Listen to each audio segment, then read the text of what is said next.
I'm Tracy Baxter with today's Record Newswatch. City of Newburgh police are looking for some community cooperation that could help them find the person who shot and killed Tomas Almodovar late Friday night. The 26-year-old father of three from Walden had failed to return home after going to Newburgh to provide a ride home for a friend. Almodovar was discovered at the Broadway City Terrace intersection, and despite efforts made by a passerby, he was pronounced dead shortly after. Relatives described Tomas Almodovar as a good family man. Police detectives and family are hoping someone comes forward with information that will lead to an arrest. The Newburgh City Police Department phone number is 561-3131. They came with resume in hand in hopes of making a connection that'll land them a job. More than 1,000 area residents continued their search for employment by attending a job fair at Anthony's Pier 9 in New Windsor, sponsored by Congresswoman Nan Hayworth.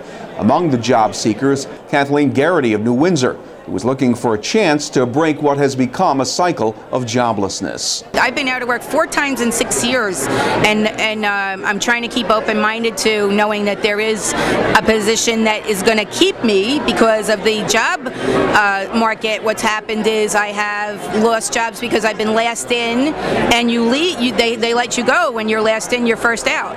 So it's discouraging, but you have to have hope, because without hope you cannot go anywhere. So there's 70 employers here trying to give jobs to people.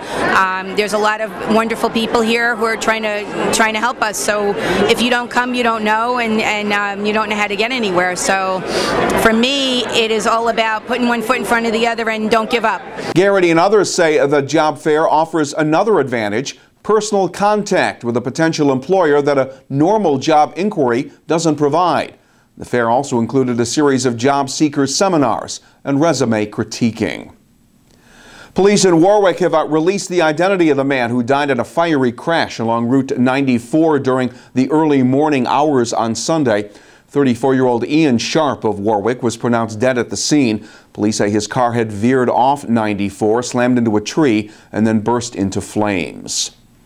A group of residents in Tuxedo and vicinity think they know what's behind the killing of hundreds of fish in Four Corners Pond at Sterling Forest Park. Several dozen people came to protest the fish kill and to point the finger of blame at a Tuxedo mulch facility operating upstream that they say has contaminated the groundwater and triggered the death of fish species. The mulch facility is operated by Perfect Cut, a tree trimming company. The DEC took a look at the Tuxedo Pond earlier this month and concluded that the lack of oxygen in the water has led to the fish kill. The state agency has yet to issue a determination as to whether the mulch pile is the catalyst for that problem. The early arrival of spring-like weather brought hundreds of people to the Orange County Home Show over the weekend.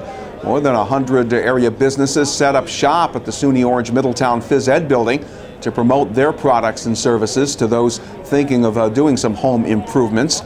And those businesses hoping to generate business at the show say, unlike the past few years, local folks now appear more willing to spend money on projects around the house. After a couple of rough years, I think that we're finally at the point where a lot of people are considering, okay, it's time to start investing in my house and in my life again. And I think that a lot of people are, and this show is a wonderful venue for people to be able to come out and see the type of home improvement projects that they can get involved with. I mean, the show always draws a nice crowd here, but this year you get people that are actually in the process of working on projects, working on updating their homes.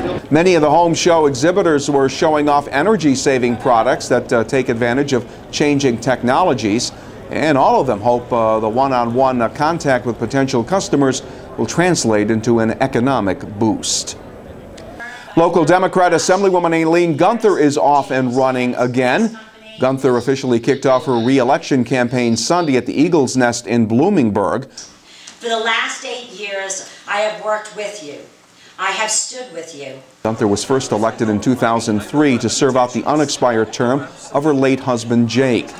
The 98th district will become the 100th district due to redistricting, and it includes most of Sullivan County and part of Orange. Gunther told her supporters that constituent service will continue to be the focus of her work in Albany. Gunther will have opposition in the newly created 100th Assembly District this November, with 2 Republicans, Mamakating Supervisor Harold Baird and former Tri-State Chamber of Commerce President Gary Linton already announcing their candidacies. Meantime, today in Walden, Village Mayor Brian Mar announced that he will seek the new 101st Assembly District seat. That's what makes me the candidate that New York needs right now. That's what makes me the candidate the 101st District needs right now. I saw hard work every day firsthand. I never had to be told. It was built into me. That's the work ethic that this district needs, and they need it right now. Yeah. The newly created district includes the towns of Crawford and Montgomery, as well as parts of the Catskill region. Mar will challenge a fellow Republican and current incumbent, Claudia Tenney, in a GOP primary. Surprise!